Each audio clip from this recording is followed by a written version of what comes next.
പാകിസ്ഥാനിൽ ആഭ്യന്തര കലാപം രൂക്ഷമാണ്. പാകിസ്ഥാൻ ഭീകരരാഷ്ട്രമാണെന്നും ബലൂചിസ്ഥാൻ വിഭജിക്കണമെന്നും ബലൂച്ച് ലിബറേഷൻ ആർമി ആവശ്യപ്പെട്ടു. 51 കേന്ദ്രങ്ങൾ ആക്രമിച്ചുവെന്ന് ബലൂച്ച് ലിബറേഷൻ ആർമി അവകാശപ്പെട്ടു. കൂടുതൽ ശക്തമായ ആക്രമണങ്ങൾ ഉണ്ടാകുമെന്ന മുന്നറിയിപ്പുമുണ്ട്. വിനീത വേണു വിവരങ്ങൾ നൽകും.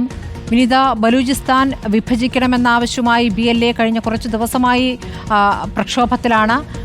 ഇപ്പോൾ ഏറ്റവും പുതുതായി അറിയാനാകുന്നത് 51 കേന്ദ്രങ്ങൾ തകർത്തു എന്നുള്ളതാണല്ലോ. എവിടെയാണ് ഈ ആക്രമണങ്ങൾ ഉണ്ടായിരിക്കുന്നത്?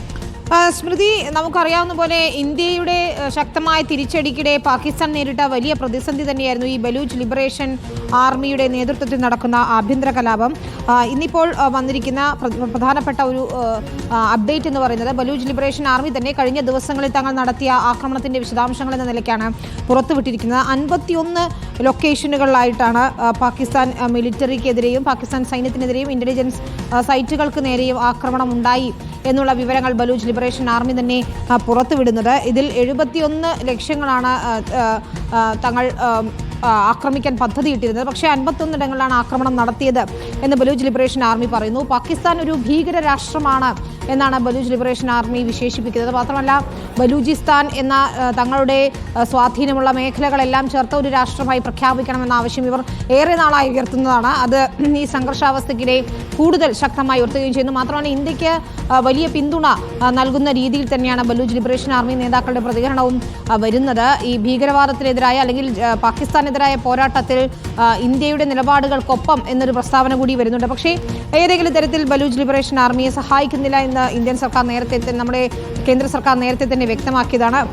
ഇത് ബലൂച്ച് ലിബറേഷൻ ആർമിയുടെ ഒരു തന്ത്രമായി കൂടി വിലയിരുത്തപ്പെടുകയാണ്. പക്ഷേ നിലവിലെ സാഹചര്യത്തിൽ ബലൂചിസ്ഥാൻ എന്ന ആവശ്യം ഇവർ ശക്തമാക്കുകയാണ്. അന്താരാഷ്ട്ര തലത്തിൽ തന്നെ ഇക്കാര്യങ്ങൾ ഉയർത്തിക്കൊണ്ടുവരുന്നതിന് വേണ്ടി സാംസ്കാരിക പ്രവർത്തകരുടെ ഒക്കെ പിന്തുണ തേടുന്നുണ്ട്.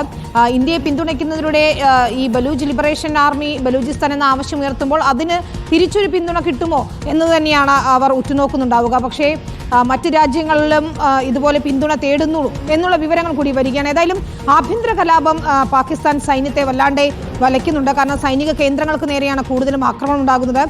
ഈ മിലിറ്ററി വാഹനങ്ങളുടെ കോൺവോയ്ക്ക് നേരെയും ഒക്കെ ആക്രമണം ഉണ്ടാകുന്നു. ജാഫർ എക്സ്പ്രസ് തട്ടിക്കൊണ്ടുപോയി അല്ലെങ്കിൽ ബന്ദികളാക്കിയൊക്കെ ആക്രമണം നടത്തിയത് നമ്മൾ കണ്ടതാണ്. കഴിഞ്ഞ ദിവസവും ഉണ്ടായ ആക്രമണത്തിൽ 14 സൈനികരാണ് കൊല്ലപ്പെട്ടത്. അതിൽ 2 മുതിർന്ന സൈനിക ഉദ്യോഗസ്ഥരുണ്ട്. അങ്ങനെ നിരന്തരം സൈന്യത്തെ ലക്ഷ്യമിട്ടുകൊണ്ടുള്ള ആക്രമണം തുടരുകയാണ്. ഇതിപ്പോൾ 51 ഇടങ്ങളിൽ ആക്രമണം നടത്തിയിട്ടുണ്ട് എന്ന് പറയുമ്പോൾ അത് വലിയ രീതിയിൽ തന്നെ നമ്മൾ ചർച്ച ചെയ്യേണ്ടതുണ്ട്. ക്വറ്റ എന്ന അവരുടെ പ്രധാനപ്പെട്ട നഗരം പിടിച്ചടക്കുകയും പാക് സൈന്യത്തെ അവിടെ നിന്ന് തുരത്തുകയും ചെയ്തിട്ടുണ്ട്. ഏതായാലും ബലൂച്ച് ലിബറേഷൻ ആർമി അവിടെ ശക്തമായ നിലപാടുകളുമായി മുന്നോട്ട് പോവുകയാണ്, പോരാട്ടവുമായി മുന്നോട്ട് പോവുകയാണ്. സ്മൃതി.